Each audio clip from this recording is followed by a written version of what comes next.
You read the title right. We're talking about the Razer Viper Mini Signature Edition, which costs $280. Is it worth that price?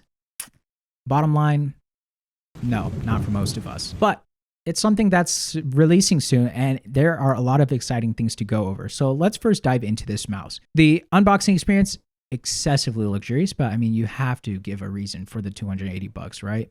It's going to come with, the goodies like glass feet that are Corning glass, which is actually kind of cool. That's the same stuff as your smartphone screens are made of. Some grips. Comes with the 4K polling hertz. The mouse itself has Gen 3 optical switches, same sensor as the V2 Pro or the Death Adder V3 Pro. Has an aluminum scroll wheel, 49 grams, magnesium alloy shell, and potential quality control issues, as was alluded to some of the reviews for the mouse. So why was this created? Well, it was a combination of wanting to get a Viper Mini released and also give a super high-end experience. Well, they really executed on both of those things, but neither of those things really appeal to the masses. It's going to be very few people who are able to properly afford this and be willing to shell out the money. I'm not one of those. I don't think most of the people in the r/mouse review community are. But hey, Razer, if you want to send one out for me to review, I'll gladly do it. I'll even give it back. It's not a big deal. There are some concerns already being raised.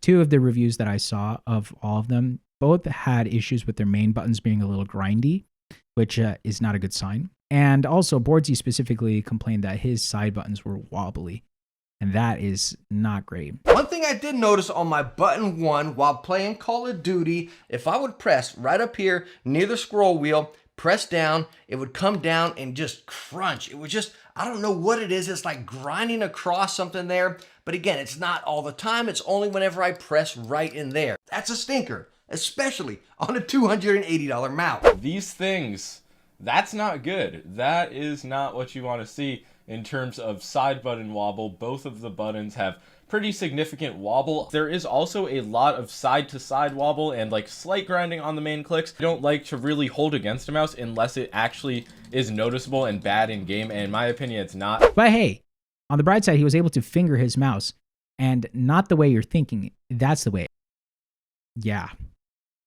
That's interesting, right?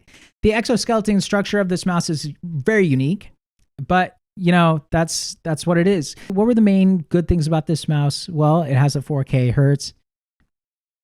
Editor Mango here wanted to quickly stop by and actually say there is another little deal breaker with this Viper Mini Signature Edition, and that is the hyperpolling dongle. It is software locked with the mouse so that you can have a more seamless experience, according to Razer Fiend on the AMA. So if you were thinking you could use the same hyperpolling 4K hertz dongle with your V2 Pro or your Death Adder V3 Pro, that is a no-go.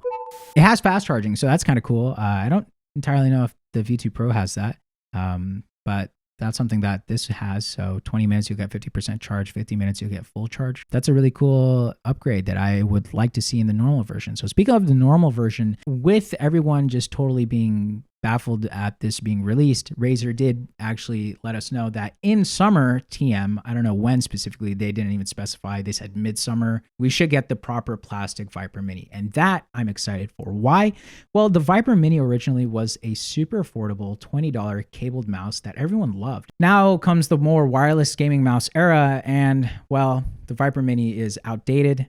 The sensor had a lot of issues actually when it was released, LOD related issues. And so everyone really wanted to see a nicer, more premium version. Razer alleges that it was a more niche product, so they didn't really want to revamp it. And that's why they created this Signature Edition, which, hey, it looks dope, but I've already noted what the complaints were with regards to the Signature Edition.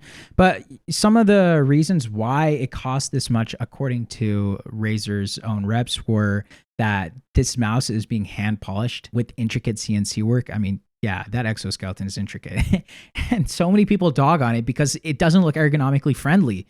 It looks cool, but the way you hold a mouse, how many people are going to be able to like really enjoy that? A lot of us don't fingertip grip. We like either claw or like we palm. So we're going to feel those weird grooves. Who is the $280 mouse for? Well, it's for those same ballers who can go and dish out thousands of dollars on mechanical keyboards. That's who this is for. And there's a thriving market for that high-end luxury mechanical keyboards.